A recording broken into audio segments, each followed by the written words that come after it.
ধর্ষকদেরকে গ্রেফতার করে এমন শাস্তির ব্যবস্থা করতে হবে বাংলাদেশের আগামী দিনে কেউ কখনো ধর্ষণের কথা আর যেন চিন্তাও করতে না পারে। আমরা দেখেছি জুলাই অভ্যুত্থানে নারীরা আমাদের সাথে সম্মুখ সারিতে লড়াই করে অসংখ্য শহীদ হয়েছেন। আপনারা বাংলাদেশের তৌহিদি জনতার রক্তের উপর দাঁড়িয়ে আছেন।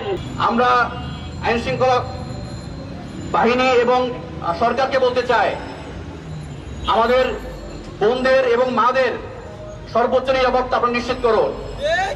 এই ধরনের ঘৃণ্য কর্মকাণ্ড যদি চলতে থাকে তাহলে আগামী দিনের জন্য, আমাদের আগামী প্রজন্মের জন্য এই বাংলাদেশ একটি অবারযোগ্য রাষ্ট্রে পরিণত হবে।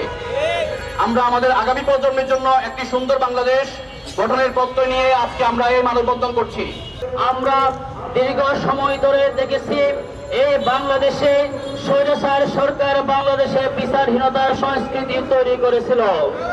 সংগ্রাম উপস্থিতি, তারাই ধারাবাহিকতায় আমরা দেখেছি স্বৈরাচার সরকার এই বাংলাদেশে দর্শকদের বিচার করার পরিবর্তে আমরা দেখেছি এই দর্শকরা তারা মিষ্টি বিতরণ করে উদযাপন করেছিল। উপস্থিতি একই সাথে আমরা দেখেছি এই স্বৈরাচার সরকার বাংলাদেশের সন্ত্রাস চাঁদাবাজদেরকে প্রতিষ্ঠিত করেছিল। তাদের এই ধারাবাহিকতায় এই নতুন বাংলাদেশে যারা দর্শকদেরকে আশ্রয় দিচ্ছে, যারা সন্ত্রাস চাঁদাবাজদেরকে আশ্রয় দিচ্ছে, তারাই হচ্ছে নতুন বাংলাদেশের স্বৈরাচার এবং স্বৈরাচারের দূষণ। অপরাপর ছাত্র সংগঠন যারা আছেন, রাজনৈতিক দলকে আমরা আহ্বান জানাতে চাই, আপনারা যে দর্শকদের আশ্রয় দেওয়ার রাজনীতি শুরু করেছেন, চাঁদাবাজ সন্ত্রাসীদেরকে আশ্রয় দেওয়ার রাজনীতি শুরু করেছেন, সে রাজনীতি বন্ধ করতে হবে। সেই রাজনীতি যদি আপনারা বন্ধ না করেন, এই বাংলাদেশের তৌহিদি জনতা শেখ হাসিনা এবং তার দূষণকে যেভাবে বাংলার মাটিতে কবর রচনা করেছে, আপনাদের সেরকম কবর রচনা করবে বাংলাদেশের মাটিতে। আপনারা বাংলাদেশের তৌহিদি জনতার রক্তের উপর দাঁড়িয়ে আছেন, তাহলে আপনারা এগুলো বাংলাদেশের তৌহিদি জনতার রক্ত নিয়ে খেলতে পারেন না। দর্শকদের সর্বোচ্চ আমরা বিচার দাবি করছি। জুলাই অভ্যুত্থানের মধ্য দিয়ে স্বৈরাচার শেখ হাসিনা সরকার পতন হলেও এদেশ থেকে এখনো ধর্ষণ, নারী নির্যাতন এবং সহিংসতা এখনো বন্ধ হয়নি। দেখে কোনো বোঝার উপায় নাই, অবস্থা থেকে আমরা বলতে পারছি না যে আগামী 6 মাস আগে এদেশে কোনো অভ্যুত্থান সংঘটিত হয়েছে।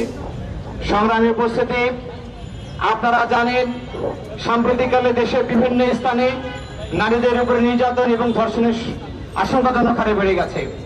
আপনারা দেখেছেন খুলনার বাটিয়াঘাটাতে, শেরপুরের বজনী অবকাশ কেন্দ্রে, ঢাকা থেকে রাজশাহীগামী বাসে 3 মাসের অন্তঃসত্ত্বা নারীকে ধর্ষণ করা হয়েছে। আপনারা দেখেছেন রাষ্ট্রীয় সেবকের পোশাক পরে রাষ্ট্রীয় কাঠামোতে বসে রাষ্ট্রীয় সুবিধা ভোগ করে আলিবুদ্দিন নামে এক র্যাব কর্মকর্তা একজন আসামির স্ত্রীকে দিনের পর দিন ধর্ষণ করেছে।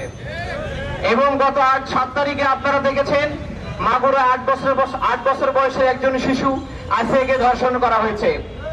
সংগ্রামী উপস্থিতি, একটি রিপোর্টের মাধ্যমে আমরা জানতে পেরেছি বাংলাদেশে বিগত 5 বছরে 11,758 জন নারীকে নির্যাতন করা হয়েছে এবং 6,305 জন নারীকে ধর্ষণ করা হয়েছে।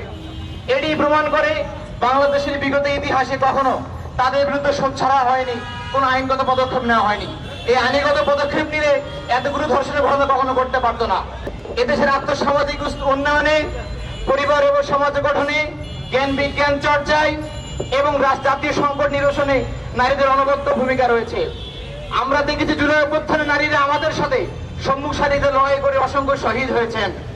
কিন্তু বর্তমানে আমরা দেখেছি নারীদেরকে বর্তমানে বন্যায়ন করা হয়েছে। নারী স্বাধীনতার নামে, নারীর মুক্তির নামে তাদেরকে বন্যায়ন করা হয়েছে। আমরা আরো লক্ষ্য করেছি আমাদের দেশে বিভিন্ন মিডিয়া জগতে, কর্পোরেট ইন্ডাস্ট্রিতে এবং আমাদের দেশে যে সমস্ত ফ্যাশন ইন্ডাস্ট্রি রয়েছে সেখানে নারীদেরকে মুনাফা ভোগের পণ্য হিসেবে ব্যবহার করা হচ্ছে। আমরা বলতে চাই, আমরা স্পষ্ট করে বলে দিতে চাই, শুধুমাত্র এই নামমাত্র আইনগত পদক্ষেপ দিয়ে এ ধরনের বৈষম্য বন্ধ করা হবে না। এই বৈষম্য বা আইনগত পদক্ষেপ চলছে বলেই বর্তমানে কর্মক্ষেত্রে বৈষম্য তৈরি হয়েছে, পারিবারিক অবক্ষয় তৈরি হয়েছে, নারীরা নিরাপত্তাহীনতায় ভুগছে এবং সহিংসতা দেখা দিচ্ছে। আজকের এই মানববন্ধন থেকে আমরা এই আহ্বান জানাতে চাই, অনতিবিলম্বে ধর্ষকদেরকে গ্রেফতার করে এমন শাস্তির ব্যবস্থা করতে হবে বাংলাদেশে বিগত আগামী দিনে কেউ কখনো ধর্ষণের কথা আর যেন চিন্তাও করতে না পারে।